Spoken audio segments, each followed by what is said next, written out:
21-7 as we start the second quarter here. Florida A&M on top of Bethune-Cookman in this Walt Disney World Florida Classic. It is first and goal at the 8-yard line for FAMU. Pompey, the second back in the eye. Sharpie's up back. Doherty, the quarterback, gives it to Pompey, cuts it back. Down at the 5-yard line goes Rashard Pompey.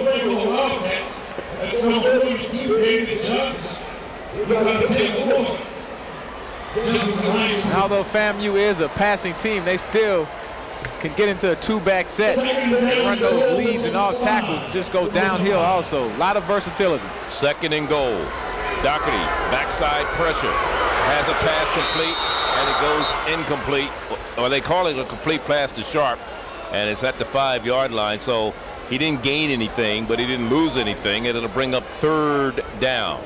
That's a good play by David Johnson, number 42, staying with his coverage, not looking in the backfield at the quarterback, making the play and having a hard tackle to get that ball out. And he's made 2 plays in a row. He made the stop on the previous run by Pompey, and then he made the stop on that play. So to bring up a third down and goal, and this is where Florida A&M has struggled a little bit today here in the red zone. And they were 18 of 29 coming into the ball game. Remember, they missed a field goal earlier. Doherty throws it, turn around, touchdown, and it's complete to Morgan. Morgan beat his man with a quick comeback, and actually Doherty threw the ball before the receiver turned around. His 4th touchdown pass of the afternoon. Yeah, Charlie, we call that when the fade stop. You act like you're going to run the fade route. The DB can't find the ball. The quarterback purposely throws it behind, as you can see here on the replay. Oh, run and shoot special. Warren Moon used to throw this ball extremely well, and he just gets right into the end zone. That's a hard play for the defender to stop. And now for the point after. Wesley Taylor. This has been an adventure today, but he splits the uprights this time, and it's 28-7.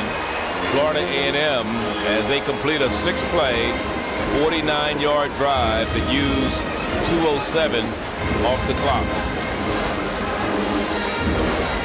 Bethune-Cookman is going to have to keep passing the ball in order to get back into this game, and that's not really what they do well. That's not what they've done all year. However, Jimmy Russell has come into the game and really done a lot of good things passing, so I think they still have a chance to make it a ball game, Charlie. Well, one of the things that Bethune doesn't want to do is lose today. That'll be their 3rd straight loss this season, something that hasn't happened to them since Alvin Wyatt became the coach in his first year. It happened in 1997. So, again, they're trying to avoid that distinction of losing 3. And we look at that last scoring drive, as we mentioned. 6 plays, 49 yards, 2:07 off the clock. Morgan with the touchdown reception, his 3rd touchdown reception of the season.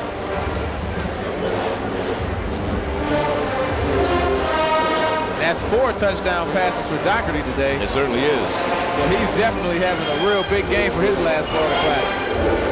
Ricky Williams, Kyle Herbert, the deep men to receive the kick. Herbert will field it at the 6. Herbert with some running room down the sideline. Cuts it back in the middle of the field. What a block. Great block. He's going to go all the way. Touchdown. Herbert, touchdown. Bethune-Cookman College, 95 yards on the return. And Charlie, that block at the 30-yard line, which ultimately sprung him, was a great block. He knocked the defender clearly off his feet. That is exactly what Bethune-Cookman needed to get back into this ball game. After giving up close to 28 points in the first quarter, Bethune coming to life. Here's Kyle Herbert on the kickoff return. Look at it. That's the block right there. And he gets by the kicker, and it's all over now. I don't think he was worried about the kicker. Anthony Daniels. Most people aren't. Anthony Daniels threw that block on the 30-yard line, and that was the block that really sent them on his way. Here's Cortez for the point after. The kick is up, and it is good. And it's 28-14. 2-touchdown ball game, 13-34 remaining here in the second quarter. 14 seconds between the 2 touchdowns.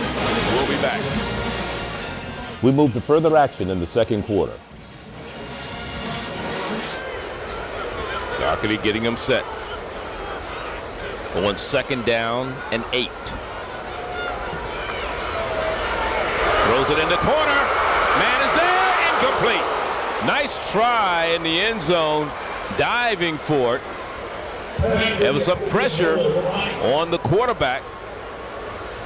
And intended receiver again was Ronnie Thomas. He's had a couple out there in his direction. He just couldn't come down with them. 3rd down and 8. And we know that Doherty's tough. But he doesn't need to take too many more shots. He took a lot of shots in this season with Virginia Tech and Illinois and Temple and Tulane. So what's another one by Bethune, right? He'll be okay. Season's over after the night. That's right. You get a lot of Epsom salts. Completion down to the 9-yard line, and that should be close enough for a 1st down. Let's see. It's very close. Now, I don't think he has the 1st down. It's right between the 10 and the 9. He had to get to the 9 for the 1st down, so it's going to be 4th and inches. We have a flag on the play also. Oh, it's a personal foul against Florida A&M. I think it's back in the area of roughing the passer. Well, there's Doherty. Lets it go. We didn't see what happened after there. Here's the layout and the catch. 57. To the goal. The in there rough. Automatic. Oh, that's bad. It came after at the end of the run. After the. Well, they threw it on big number 57, Rodney Hughes. And I think what they're saying is he went low on the quarterback after he had thrown the ball. Right. So the pass is complete. They tack on the penalty, half the distance to the goal after the catch. So it's automatic 1st down, and it's 1st and goal for Florida A&M once again. And Bethune's changing people. I would snap the ball. That's right. You snap the ball and get them in a penalty. You got 37 people on the field. You've got to snap the ball. And that was like somebody should be able to stop it with 37 people on the field, right? Yeah, that was a fire drill with people coming in and out of the burning building. That's right. You should stay out of the building when it's on fire. They had people going both directions. There was no way they could get 11 people on the field. They got to call illegal substitution. There's a warning against Florida for making a late Florida A&M. Substitute. Wow. Next occurrence will be a 5-yard penalty. How could they have it against Florida A&M? Bethune-Cookman was the one that was doing it. I think the referee got a little confused there. He said it's a penalty against Florida A&M for late substitution. How can you have a penalty for late substitution when they were set at the line of scrimmage? Well, he called it on FAMU, and if that's who he wanted to call it on, maybe he was saying they had too many people in the huddle. Warning. But I've never seen a warning given for that. Usually it's a penalty. Yeah, maybe he's being nice because there's so many people here. That was a great play in the backfield. Big number 91, that's William Hudson coming up with the big stop. Returning starter in his 4th year, preseason 2nd team all-conference player. Comes up with a big stop there on Sharp. And Sharp loses a couple of yards. And typical of most passing teams, they always have a lot of trouble scoring in the red zone. Don't have as many lanes open. The DBs don't have to play off as much. And it's always tough for a typical passing team to score once they get inside the 10-yard line. From the shotgun again, Doherty rolling right, throws it into the corner. Incomplete. Collins covering Mr. Rod Miller. Nick Collins, who's missed everything in that secondary for Bethune this year, came up with a big defensive play. He ran out of real estate. That is Rod Miller. Billy Joe up in the press box. The ball-headed gentleman with the glasses, if you can see him there. 86-44 is his record. He's 5-10 when he was down on the sideline, so you see why he came up in the booth. He needs to come up here with us, get a better view. He's up there today on a 3rd and goal at the 6 for FAMU. Doherty out of bounds. It was caught, but it was out of bounds. That would have been his 4th touchdown. Derek Williams, 5th touchdown pass, I should say, of the day. Derek Williams on the reception, and they're going to go for the field goal. It's the same play as earlier that they scored the touchdown on. With Morgan, just a fade stop where the receiver fakes the fade route. But he's so far to the end zone. Jamal Stewart was man covering. This one will be a 23-yard field goal. 23 yards for Wesley Taylor. He still hasn't made one this year. Neither has the team. This one is up, and this one is good. So Wesley Taylor splits the upright with a 23-yard field goal. And it's 31-14. 9:17 left here in the second quarter. We'll be back.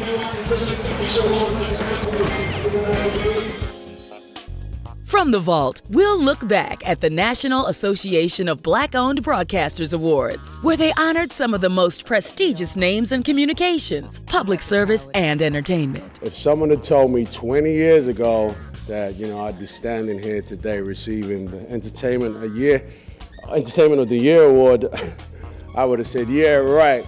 And there's going to be an American black president. We'll also take you behind the scenes and into the VIP reception as the legends and icons prepare for the awards. HBCUX's The Vault. I put you on, so let me put you on this, put you on this, put you on this. Where it's all about our heritage, our legacy, our experience.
HBCUX's The Vault. Follow us on Facebook and Twitter. 3:39 remaining here in the first half of play. Charlie Neal, Eddie Robinson, and Mark Gray in Orlando, Florida at the Citrus Bowl for this 25th edition of the Walt Disney World Florida Classic. And Bethune-Cookman facing a 3rd and 2 at the 39-yard line of Florida A&M. Quick pass out in the flat. That's Weems, and he gets the first down with plenty to spare. Down to the 25-yard line. So Eric Weems has done it all today. Weems has caught passes. He's caught 4 passes today. And he's run the ball. But he's at a minus yards on running. -9, in fact. We should also expect him to get into the end zone. He's the leading scorer, leading rusher, leading receiver. He's Mr. Everything for him, so he's going to have a big game. He had a big game last year in this Florida Classic. Certainly did in his first down and 10. Bethune-Cookman. This is the 12th play of this drive for them. And there's the quarterback Russell with a 1st and goal at the 10. This drive started at their own 15-yard line, and they've already used up 12 plays to get down the field. They're down, knocking on the door once again of the Rattlers of Florida A&M. They've been running that handoff play 3 or 4 times earlier. They faked the handoff. Jimmy Russell, almost like a counter, he just heads the opposite direction, straight up the gut. Now Florida A&M spends its first timeout. Remember, Bethune has no more timeouts. So let's look back on what's going on so far in this contest. The Jeep game summary shows Doherty of Florida A&M with 4 touchdown passes. Herbert of Bethune-Cookman with the 95-yard kickoff return for a touchdown. Bethune has turned the ball over twice, which has led to 7 points, make it 8 points for Florida A&M because they went for the 2-point conversion after scoring the touchdown. And that's how we stand right now in our Jeep game summary, 31-14, FAMU on top. And I tell you what, Charlie, at this rate, the amount of points we have in this first half, we may need to look up and see what's the record for the Florida Classic, most points scored between 2 teams. Oh, I can tell you that. I'm sure you can. Let's see if I can. I think it's 9. It's we're on pace, I know. Well, no, I don't think we're close. We're not close. No, I don't think we're close. But I'll come up with it here for you in a moment.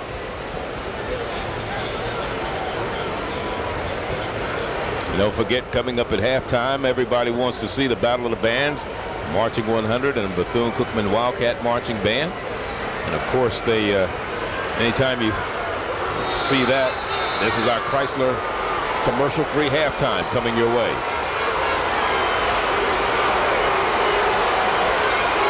First and goal at the 9. Weems in motion. Back to pass. Russell wants to take off and run, but he's not going to get anywhere. Brought down immediately before he could get going. With the FAMU defenders, when you're pass rushing a guy like Jimmy Russell who can do a whole lot of things with the ball, you just have to be patient. Let him come to you. You don't want to get up the field too much. Everybody just wants to hold their ground because if one guy really tries to attack him, he'll make that first guy miss and really hurt the defense.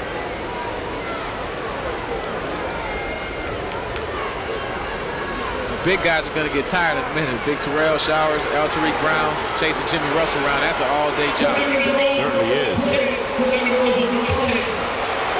the option. There's the wide ball. There's Wing. And he's in for 6. Touchdown, Bethune. You knew it was a matter of time before Weems found the end zone. And Weems, who had 3 touchdowns a year ago, finally gets on the board. They cap a 75-yard or 85-yard drive with 14 plays. And that's the wide ball ran to perfection. You fake the fullback. Quarterback makes the outside guy take him. Pitch man dives into the end zone from 10 yards out. Gomez for the point after. As you said, you have to be disciplined to work against the wide bone defensively. And the point after is good. 31. 21. 10-point ball game. 2:14 to go. Look at it again. Earlier, BCC had 2 fumbles running the option, but this time everything works perfectly. And if you can run the option, it's always a triple threat. And you can see Jimmy Russell's a big-time runner, but don't forget about Eric Weems, guy who leads the team in touchdowns and rushing. So you know he can also put the ball into the end zone. You know what was so impressive also about that drive, although it covered 85 yards, was the time they used off the clock. 6 minutes and 58 seconds. You know, that doesn't give FAMU a whole lot of time to work on this ensuing kickoff.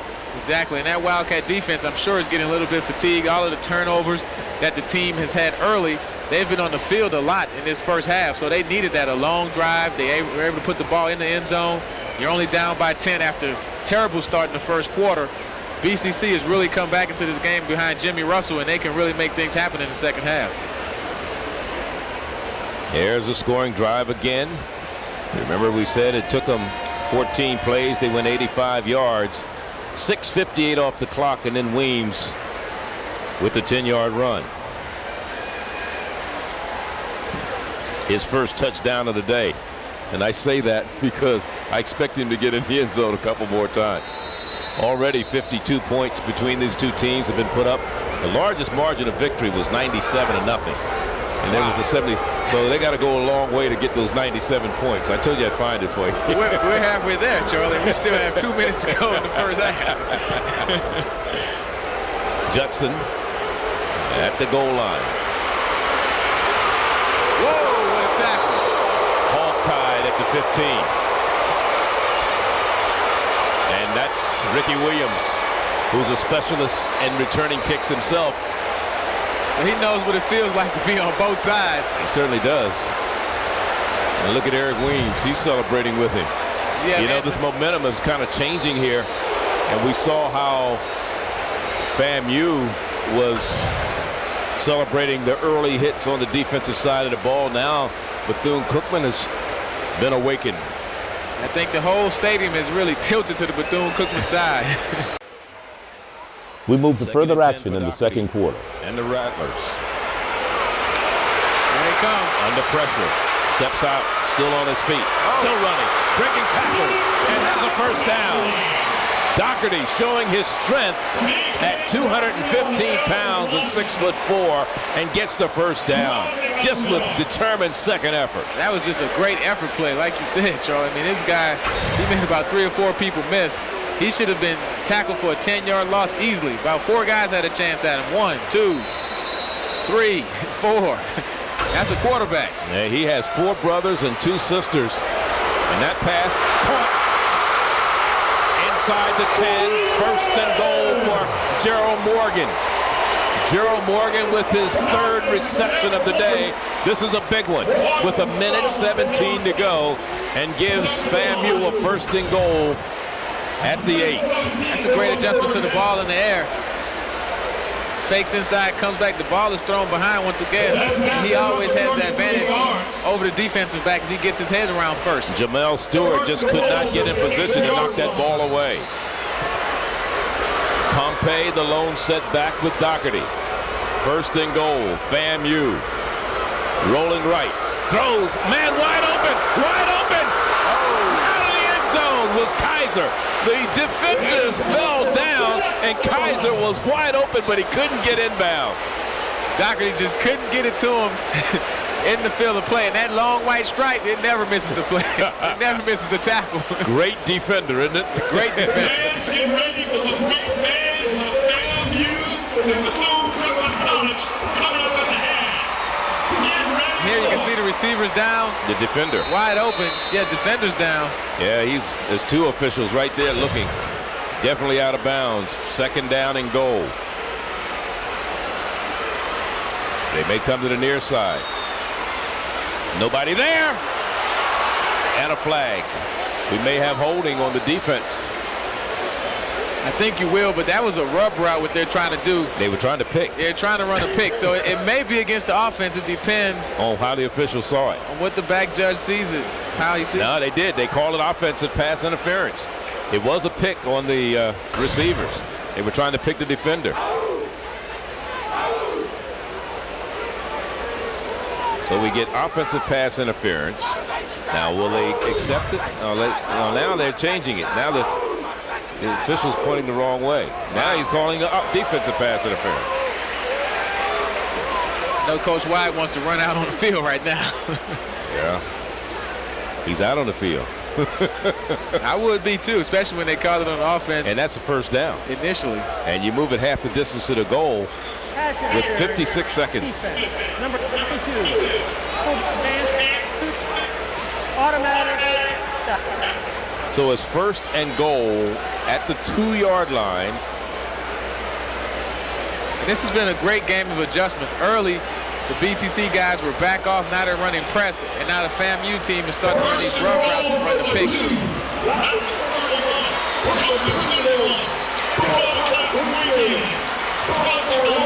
Gorham has the ball. Gorham cuts inside. Gorham's in the end zone. Touchdown, Florida A&M.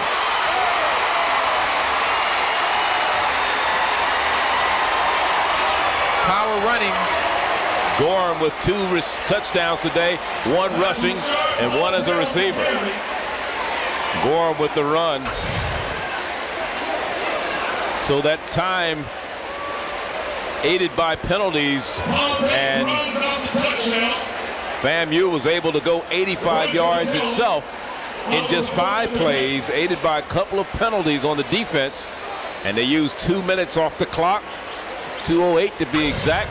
Here for the point after, it's up, and it is good. And we have a 38-21 ball game once again.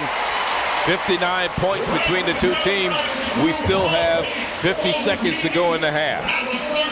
What's that record? Let's go down to Mark Gray. Talk to me about the significance of black college sports. Well, I think it's important because it is showing that we have to be physically active and that we can excel. But I think it also sends a message to families how alumni bring out the entire family. It's a celebration, and who wouldn't want to be a part of this? We move to further action in the second quarter. First down and 10 at their own 22-yard line with 44 seconds to go. Now remember, no more timeouts for Bethune as we look at the last scoring drive that covered 84 yards, a minute 18 off the clock, 6 plays. Now, I assumed on the last drive that FAMU was going to be comfortable with the lead and maybe run a couple plays and be happy to go into the half with the lead. But, hey, not in this game. And I don't think BCC is going to sit here and run the ball. I think they're going to open it up and try to score. I don't blame them. Why not? You can go in 10 down. Have a guy open. Come back. Russell. There he goes. Has it complete near side.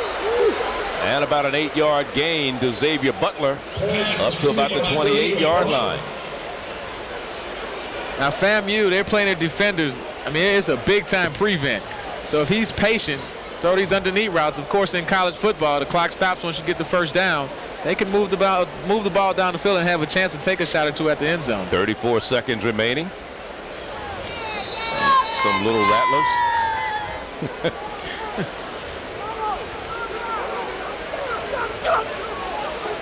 FAMU still has another game to go after this week.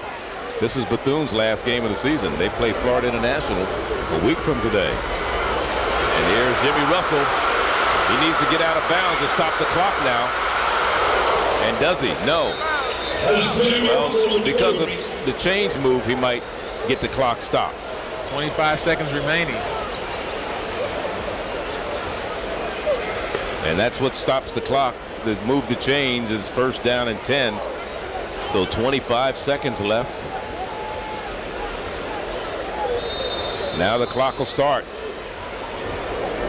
Russell again, the lone back there from the shotgun. Looking down the middle. Throws. And it's complete. On the far sideline to Jonathan Summers. But it's no way to call a timeout because the clock continues. Well, it's going to move so that it can move the chains. It stops. As soon as the chains are set, they'll wind the clock, and it's down under 13 seconds now. First and 10. Throws it away. It's out of bounds. The clock stops with 6 seconds to go.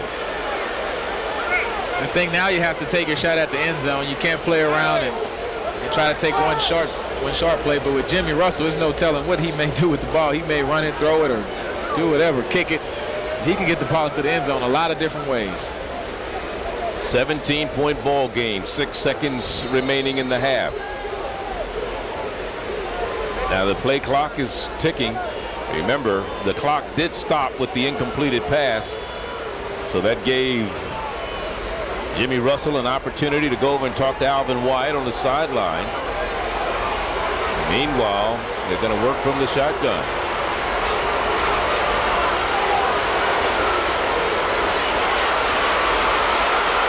He's going to let it fly. There's a man out there. Incomplete. He stopped running, Charlie. He did. The receiver stopped running, as you said. That was Newfield, the tight end, or the backup wide receiver, number 85. So with zeros on the clock, they go to the locker room. 38-21 is the score. And you look at Jimmy Russell's arm. He let it go. Newfield just did not, I don't think the ball was going to get to him. And like you said, he slowed down a little bit. He had a step on the defender, and he could have put 6 on the board as they go to the locker room. But in the meantime, we have what we call a barn burner here in Orlando, Florida for this Florida Classic. The hopes and dreams of America's college students are dying. The Thurgood Marshall College Fund supports the 47 public historically black colleges and universities. 80% of all students attending an HBCU are doing so on public HBCU campuses. With your help, TMCF can continue to be the lifeline of nearly 300,000 diverse students. Visit our website today to make a donation to help these very deserving students. The Thurgood Marshall College Fund, where education pays off.